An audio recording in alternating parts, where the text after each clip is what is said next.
ఈరోజు నవరాత్రి 7వ రోజు. మనం పూజించే అమ్మవారు కాళరాత్రి దేవి. ఆమె రూపం అత్యంత భయంకరంగా కనిపిస్తుంది. శరీరం నల్లగా, కేశాలు వీచుతూ, కళ్ళల అగ్నిజ్వాలతో గాడిదపై స్వారీ చేస్తూ దర్శనమిస్తారు. ఈ రూపంలో అమ్మవారు అసురులను సంహరించి భక్తులను రక్షిస్తారు. ఆమెను శుభకరిణి అని కూడా పిలుస్తారు. ఎందుకంటే ఆమె భయంకరంగా కనిపించిన భక్తులకు శుభ ఫలితాలను ఇస్తారు.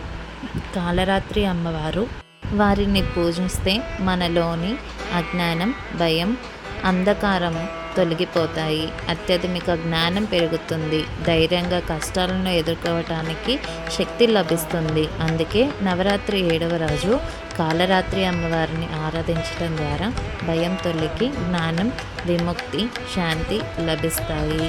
జై కాళీమాత.